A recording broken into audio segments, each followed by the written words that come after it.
And this change reportedly increases the affinity to bind to the ACE2 receptors, which are the fundamental receptor for the coronavirus.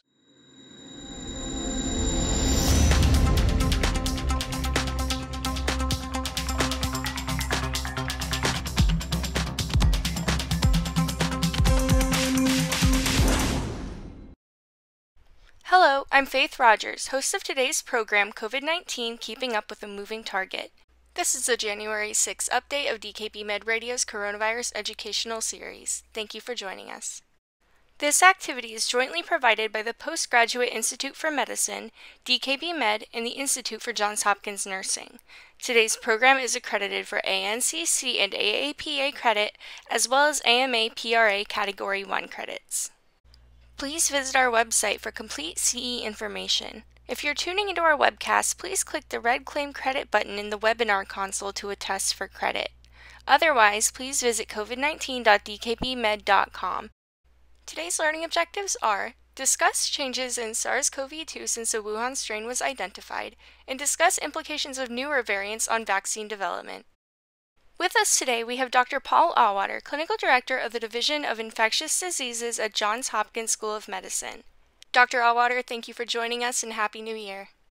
Yes, Happy New Year, everybody. I hope everyone's family has stayed safe and well. The topic I thought would be good to catch up on would be the SARS coronavirus 2 responsible for COVID-19.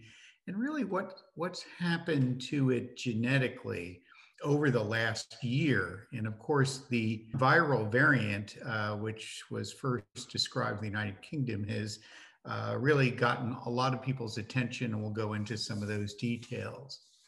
But let's go back over a year ago. The original strain, some call the Wuhan or L strain, the DG14614, was really what was seen through much of January and February, but was quickly replaced by the so-called G substitution, such that by June, it really was the dominant coronavirus that was seen in all patients. Now, there is no sense that there was a change in virulence. However, the change suggested that perhaps there was differences in the spike protein that led to more transmissibility, mainly witnessed through higher viral loads when respiratory samples were analyzed. And there's certainly a strain of thought that the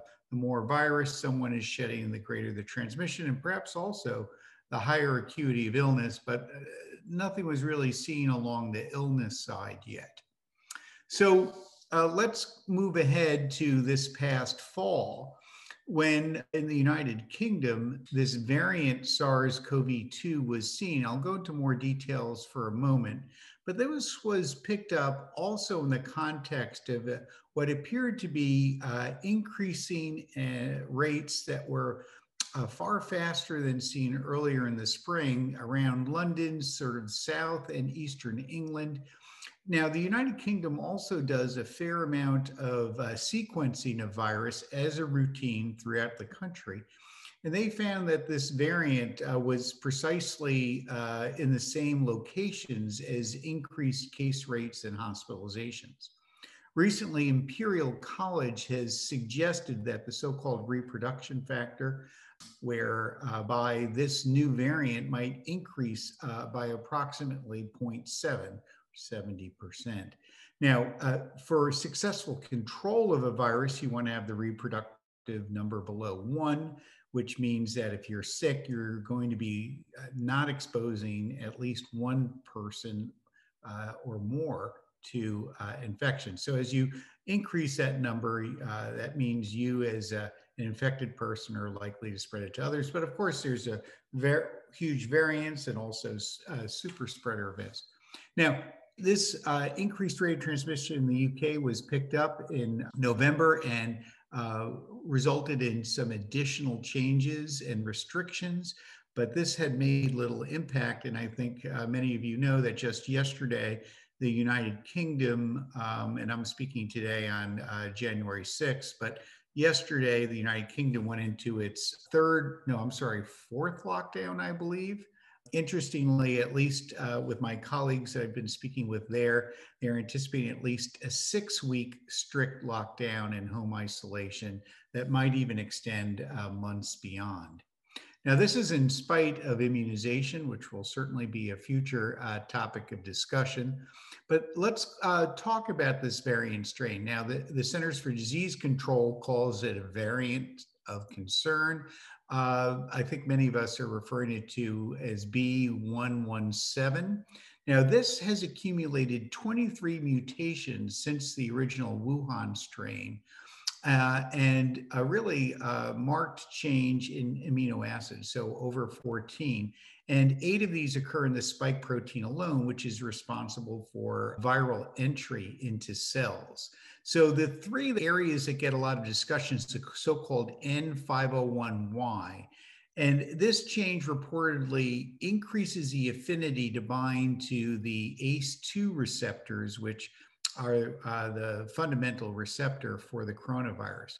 Another mutation, which is actually deletion, has been linked to the farm minks that were culled in many parts of the world, especially Denmark.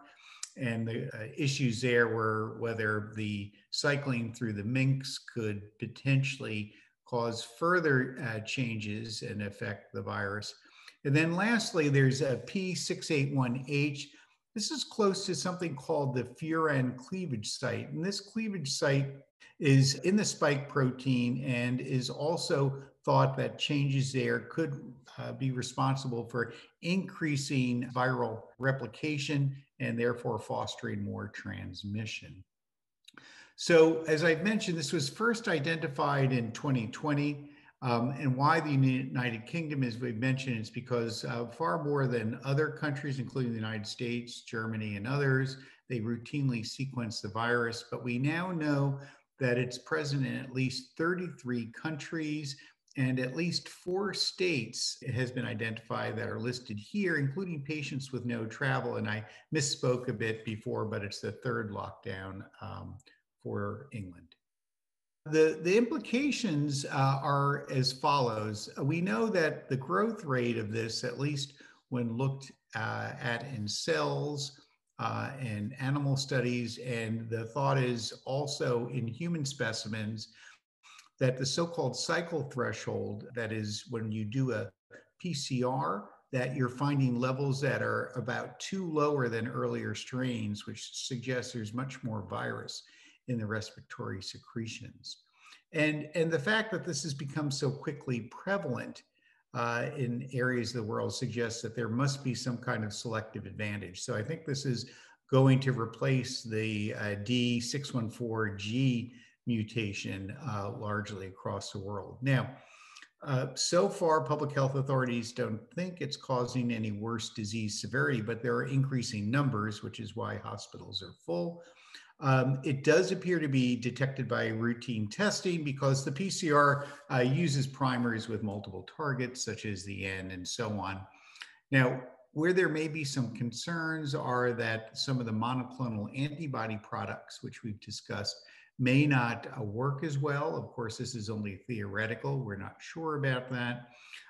I think many vaccine experts and virologists feel that the current vaccines that are authorized emergently or fully approved in some countries based on the spike protein should still be sufficient because these viral variants are really 99% similar to earlier strains for which the spike protein was taken from. So the thought is this will certainly be watched very carefully, and there's always concerns for immune escape.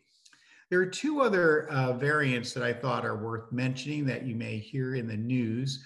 There's another from South Africa that has multiple mutations and also has this N501Y mutation, but it doesn't have the deletion component. So far, not too much is known, and the thought is that greater surveillance across the African continent is necessary. South Africa is extremely hard hit right now, especially in coastal cities. And the concern is that this virus might be more virulent. I think that is still uncertain, but at least this viral variant is correlating with a marked increase in cases requiring hospitalization. Then lastly, there is a isolate from Nigeria. This only has that change in the spike protein near the furin cleavage site. Doesn't have any other of the mutations emerged as far as we can tell, perhaps in the summer. Nigeria is one of 12 centers in Africa that are sequencing virus. And we don't know as much about this, but I think you'll be hearing more and more. And this, I think, always reminds me a bit of the HIV epidemic. And as we introduced therapies, we had to be vigilant of certain mutations that certainly had greater importance in terms of therapeutics, but may also impact viral decisions. So I unfortunately think this new variant likely is here to stay and probably is more prevalent than we understand at the moment. And further sequencing of isolates in other countries will give us some idea of its prevalence. I think the current vaccine strategies hopefully should still work, but for example, the BioNTech company, which made the Pfizer vaccine, made the comment that mRNA vaccines actually can be changed if necessary relatively easily, and that these could be put in production in as little as 6 weeks. So one of the benefits of this new technology is it's much easier to make these new vaccines as long as the supply chains hold out, as opposed to inactivated viruses, which are really more complicated to make and take a longer time. And of course, would be more difficult to change on a dime. Thanks for listening. And I think we'll touch on vaccines further next week. But Faith, I think we do have a couple of questions. Yes, we do. And our first learner question is, vitamin D is once again suggested by some to have a role in COVID severity. What do you think about this?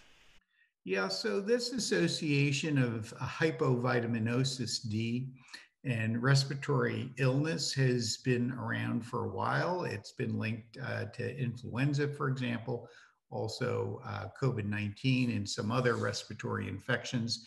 I think the issue that we really don't know is, does supplementation truly help?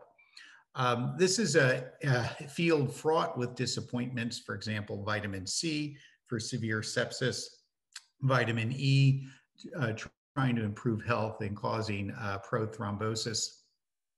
So, vitamin D has been an issue for some years. It seems to be usually for almost everyone relatively benign therapy.